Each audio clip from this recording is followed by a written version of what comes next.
नमस्कार दोस्तों, स्वागत है आपका मेरे YouTube channel technical repair tricks में। दोस्तों आज मैं उपस्थित हूँ एक और नई वीडियो के साथ। दोस्तों इम्पोर्टेंट इन्फॉर्मेशन है।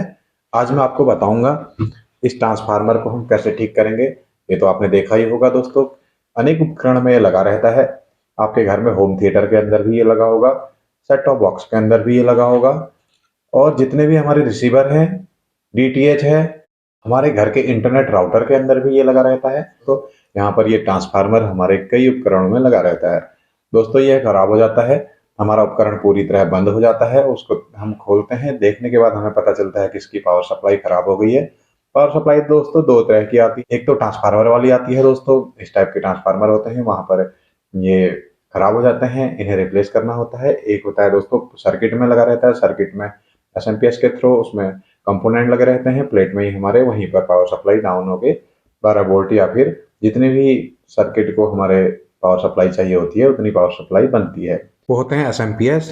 यहाँ पर यह है ट्रांसफार्मर। एसएमपीएस को रिपेयर करना मैं अब बाद में आपको बताऊंगा। फिलहाल जानेंगे हम ट्रांसफार्मर के बारे में। ट्रांसफार्मर की पावर सप्लाई पहले से यूज होती है, लेकिन यह पावर सप्लाई अच्छी मानी जाती है।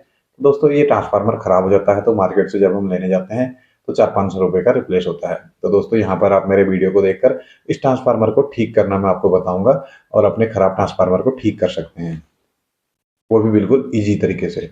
दोस्तों मेरा वीडियो यहाँ पर ध्यान से देखिए, और आपके घर में भी अगर इस टाइप के ट्रांसफार्मर खराब है तो उन्हें आप इजिली रिपेयर कर सकते हैं मेरा वीडियो देखकर। तो चलते हैं दोस्तों फटाफट से रिवर्स टेबल पर। दोस्तों एक ट्रांसफार्मर है यहाँ पर, इसे हम रिपेयर करेंगे आज। इसमें प्रॉब्लम क्या है मैं पहले प्रॉब्लम दिखा देता हूँ आपको, फिर उसे सॉल्व करेंगे। दोस्तों पूरा वीडियो देखना, बहुत यूजफुल वीडियो है, आपके भी बहुत काम आने वाला है। यहाँ पर दोस्तों इसकी प्रॉब्लम क्या है वो जानते हैं, और सबसे पहले मैं मल्टी में सहायता से आपको प्रॉब्लम गिना देता हूँ। दोस्तों आज हम ठीक करेंगे इस ट्रांसफार्मर को। इसमें मैं पहले कनेक्टर जोड़ लेता हूँ दोस्तों, इसमें पावर सप्लाई ऑन कर लेता हूँ। यहाँ से मैं कनेक्टर जोड़ लेता हूँ दोस्तों। सबसे पहले मैं इसे लाइट में कनेक्ट कर देता हूँ इस कनेक्टर के जरिए, और इसमें प्रॉब्लम क्या है ये भी मैं आपको दिखा देता हूँ। तो यहाँ पर ये ऑन हो गया है। 12-0-12 का ट्रांसफार्मर है, 12-0-12-0। तो दोस्तों यहाँ पर इस ट्रांसफार्मर के थ्रू हम 24 वोल्ट पावर सप्लाई बना सकते हैं, और 24 वोल्ट पावर सप्लाई नहीं बनाएंगे तो हम 12 वोल्ट पावर सप्लाई भी इससे बना सकते हैं, लेकिन उसके एम्पियर बढ़ जाएंगे। दोस्तों यहाँ पर मैं इससे 12 वोल्ट की पावर सप्लाई बनाता हूँ तो ये 3 एम्पियर का होगा, और अगर मैं इसमें 24 वोल्ट की पावर सप्लाई बनाता हूँ तो यहाँ पर ये 1.5 एम्पियर का रह जाएगा। जैसे हमारा वोल्टेज बढ़ेगा तो इसका एम्पियर डाउन हो जाएगा। पावर सप्लाई बनाना बाद का काम है, पहले देखते हैं इसमें प्रॉब्लम क्या है। दोस्तों यहाँ पर ट्रांसफार्मर की तार को हिलाते ही बल्ब ग्लो कर रहा है, यानी कि आपस में अंदर तार चिपक रही हैं। कहीं पर ये इसमें लोड पड़ रहा है, यानी कि पावर सप्लाई खराब है। यहाँ पर देखिए एक तरफ की वायर इसकी ठीक है, यहाँ पर 14 वोल्टेज 13 वोल्टेज आ रही है। अब दूसरी तरफ की देखते हैं दोस्तों, यहाँ पर देखिए यहाँ पर पावर नहीं आ रही है और बल्ब ग्लो कर रहा है, यानी कि आपस में तार टच हो रही है, अंदर कहीं टूट गई है तारें। तो दोस्तों इसे खोलकर देखेंगे इसमें है क्या। यहाँ पर ये आधा ट्रांसफार्मर चल रहा है, आधा ट्रांसफार्मर खराब है, यानी कि 12-0 इसका ठीक है, 12-0 खराब है। यानी कि दोस्तों यहाँ पर इसे हमें पूरी तरह खोलना होगा। पहले इसे मैं लाइट से हटा देता हूँ। दोस्तों जब हमें पता चलता है कि एक ट्रांसफार्मर खराब है तो हमें क्या करना है। तो दोस्तों ट्रांसफार्मर को हमें प्लेट से अलग कर लेना है। यहाँ पर इसे खोलने के लिए चाहिए हमें एक प्लायर और स्क्रू ड्राइवर का सेट, और एक छोटे से हैमर की भी आवश्यकता यहाँ पर पड़ सकती है। हाथों की सेफ्टी के लिए यहाँ पर आप ग्लव्स पहन सकते हैं, क्योंकि ये लोहे का काम है, इसमें चिप्स आदि निकलने की संभावना है। तो आपके हाथों को कोई नुकसान ना हो, आप ग्लव्स यहाँ पर यूज कर सकते हैं। ट्रांसफार्मर को ही मैं ऊपर कर लेता हूँ थोड़ा। ये देखिए दोस्तों 1 2 3 4 ये पिन है, इनको खोल लूंगा मैं। इनको सीधा करके इस प्लेट को निकाल लूंगा। पहले इसकी ये जो माउंटिंग है इसे भी मैं हटा लूंगा।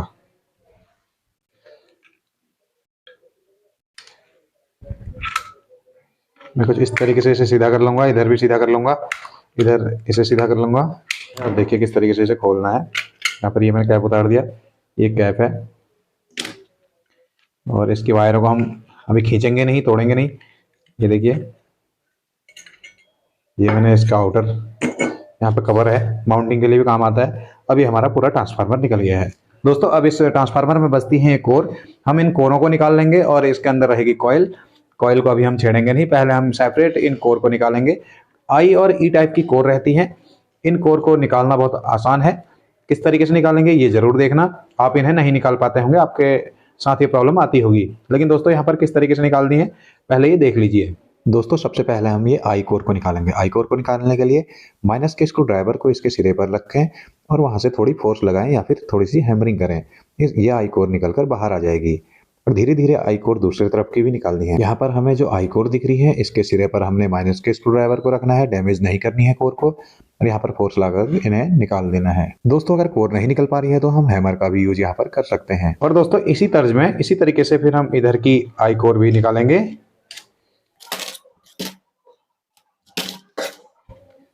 यहाँ पर बहुत सावधानी से इन्हें निकालना दोस्तों, ये मुड़नी नहीं चाहिए, सीधी रहनी चाहिए। अगर ये मुड़ जाती है तो ये ट्रांसफार्मर हमारा खराब हो जाएगा।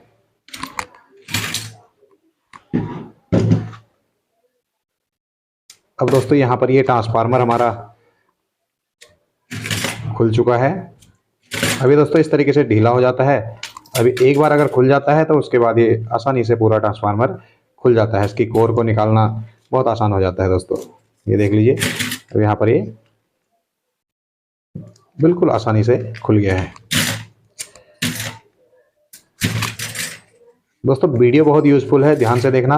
12012 वोल्ट की सप्लाई हम कैसे बनाते हैं उसकी नॉलेज भी आपको मिल जाएगी, और ट्रांसफार्मर को कैसे हम रिपेयर करते हैं ये भी नॉलेज आपको मिल जाएगी, और ट्रांसफार्मर के अंदर क्या होता है यह भी आपको यहाँ पर मिल जाएगा। दोस्तों यहाँ पर देखिए कितनी सारी कोर इसके अंदर होती हैं, और एक छोटे से इस भाग में यहाँ पर फिट होती हैं, तभी बनता है हमारा ट्रांसफार्मर।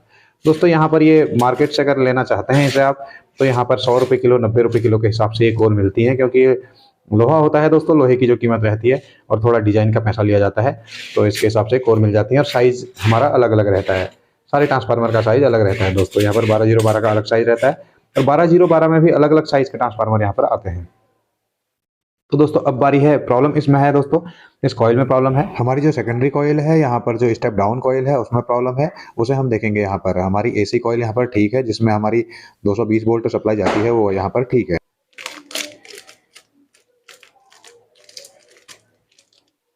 इसकी तार है दोस्तों, यहाँ पर ये वाली तार हमारी एसी की है दोस्तों, अंदर की तरफ में रहती हैं, और इसकी बाहर जो वाइंडिंग रहती है ये तार, इसका गेज थोड़ा मोटा रहता है दोस्तों। ये हमारा डीसी सप्लाई के लिए यूज होता है, यानी कि 12 वोल्ट 24 वोल्ट 6 वोल्ट जो भी हमारी पावर सप्लाई आगे ट्रांसफार्मर जितने का भी है वो यहाँ पर निकलता है। ये वायरें हमारी ख़राब हैं, मैं इन्हें ठीक करूँगा।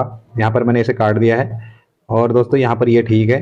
यहाँ पर इसकी भी लेंथ ज़्यादा है दोस्तों, यहाँ पर इसे मैं यहाँ से काट लेता हूँ, क्योंकि दोस्तों ये ज़्यादा वायर है, ये दिक्कत करेगी। अच्छी कनेक्टिविटी के लिए हमें वायर के इंसुलेशन को यहाँ पर हटाना होगा। किसी चीज़ से खुरच कर हम किसी चीज़ की सहायता से यहाँ पर खुरच कर इसे आसानी से हटा सकते हैं। ध्यान रहे कि वायर यहाँ पर टूटनी और कटनी नहीं चाहिए।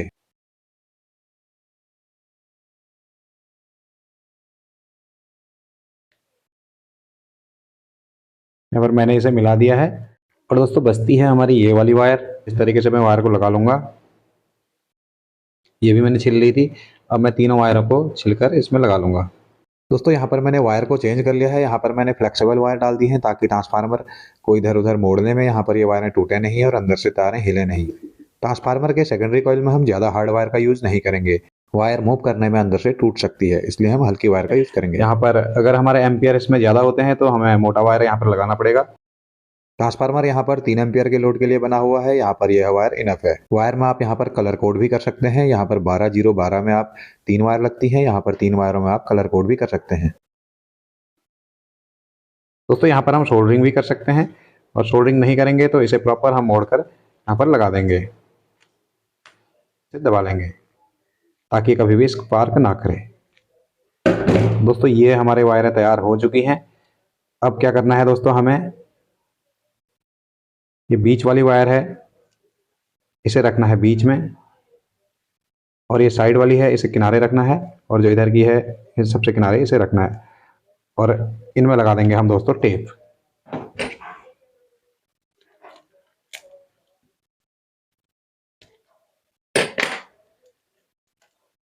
तो दोस्तों ये हमारा वाइंडिंग तैयार हो चुकी है। दोस्तों ये है रील का धागा। दोस्तों ये रिपेयर करने का नया तरीका है, लेकिन इससे ये अपनी ट्रिक है दोस्तों। इससे क्या होगा, ये ट्रांसफार्मर कभी ख़राब नहीं होगा। हमारे टेक्नीशियन भाई इतना करके छोड़ देते हैं और ये वायरें बाद में ऊपर निकल जाती हैं, तो इसकी वजह से क्या होता है कि ये ट्रांसफार्मर दोबारा ख़राब हो जाता है। तो दोस्तों यहाँ पर ये थिकनेस इसकी बहुत कम होती है रील की, तो क्या होता है इससे पकड़ इसकी मजबूत रहती है, और इतना करने के बाद हमारी वाइंडिंग को भी ये मजबूती से पकड़े रहता है, तो ये हमिंग नॉइज़ भी नहीं आती है, और यहाँ पर हमारा ट्रांसफार्मर ख़राब भी नहीं होता है। तो दोस्तों ये काम जब भी आप अपना ट्रांसफार्मर को रिपेयर कराएं तो यह काम ज़रूर करें।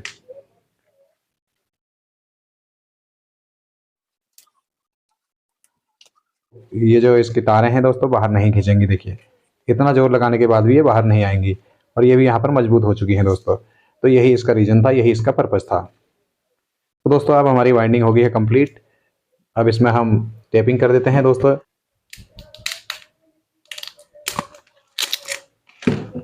ये देखिए दोस्तों, यहाँ पर ये बिजली की तारें यहाँ पर लगेंगी, यहाँ पर हमारा डीसी करंट आएगा। तो डीसी करंट इसके साथ चलने वाला है। और दोस्तों अब इसमें बारी है कोर लगाने की। कोर कैसे फिट करेंगे दोस्तों, यह देख लीजिए।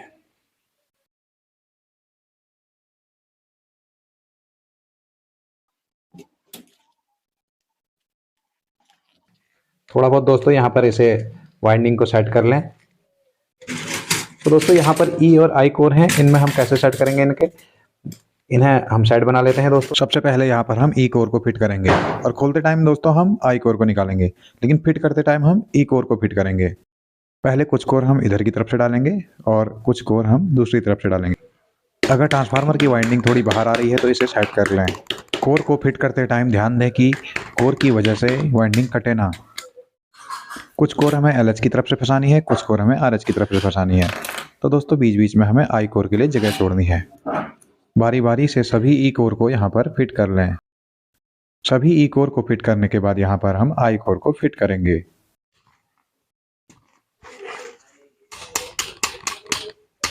मैंने सभी ई कोर को यहाँ पर फिट कर दिया है। अब है आई कोर की बारी। हम इसी प्रकार सभी आई कोर को भी यहाँ पर फिट कर लेंगे। दोस्तों ई कोर के ऊपर हमारे आई कोर के लिए जगह बचती है, यहाँ पर हम सारे गैप को फिल कर लेंगे और ट्रांसफार्मर को पूरा टाइट कर लेंगे।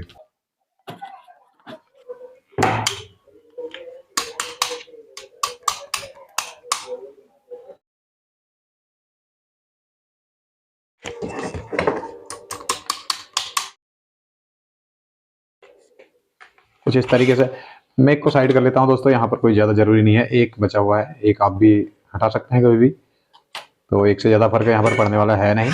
अब मैं इसे रख देता हूँ इसके अंदर।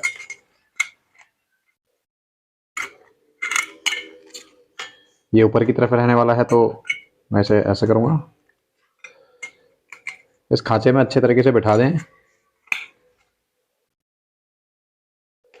ये इसका खांचा है।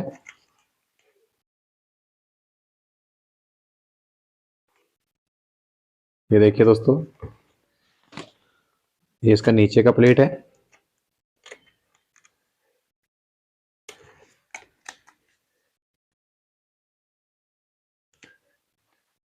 इसे बिठाने के बाद ऐसे इस लेग को अंदर की तरफ मोड़ के,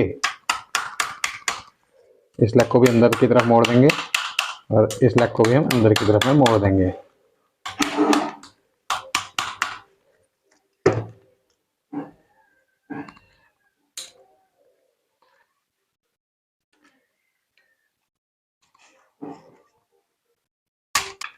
अब यहाँ पर हमारा ट्रांसफार्मर लगभग बन के हो गया है तैयार।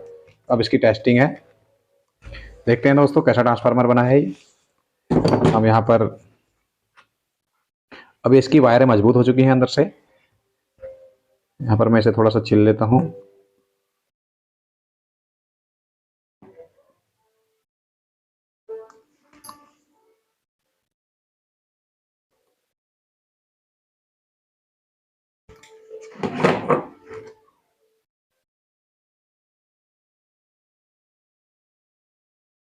तो दोस्तों यहाँ पर हमारा कनेक्टर तैयार है। लगा लेते हैं कनेक्टर में इसे। ये कर देते हैं ऑन। सबसे पहले दोस्तों हम ऐसे भी चेक कर सकते हैं, देखिए यहाँ पर स्पार्क आ रहा है। स्पार्क आते ही हमारा बल्ब भी ग्लो कर रहा है। और इधर भी स्पार्क आ रहा है दोस्तों। मल्टीमीटर को कर लेते हैं ऑन। अब मैं इसे चेक करके आपको दिखाता हूँ। यहाँ पर बीच वाली वायर हमारी कॉमन है। बीच वाली वायर को कॉमन मानते हैं तो इधर की तरफ में हमें 12 वोल्ट आना चाहिए। देखिए 12 वोल्ट यहाँ पर आ रहा है। और फिर इधर की तरफ में हम चेक करेंगे तो यहाँ पर भी हमें 12 वोल्ट आ रहा है। तो दोस्तों यहाँ पर इधर भी ठीक हो गया है और इधर भी ठीक हो गया है। इसके दोनों पोल यहाँ पर ठीक हो चुके हैं। और हम किनारे की तरफ की वायरों को हम लें पूरे बीच वाली वायर को छोड़कर, तो यहाँ पर 25 वोल्ट यहाँ पर शो हो रहा है, यानी कि 24 वोल्ट की पावर सप्लाई यहाँ पर बन जाती है। तो दोस्तों यहाँ पर हमारा ट्रांसफार्मर पूरी तरह ओके हो गया है। दोस्तों वीडियो पसंद आया तो वीडियो को लाइक और चैनल को सब्सक्राइब करना ना भूलें। ऐसी ही यूजफुल वीडियो देखने के लिए मेरे चैनल को जरूर सब्सक्राइब करें।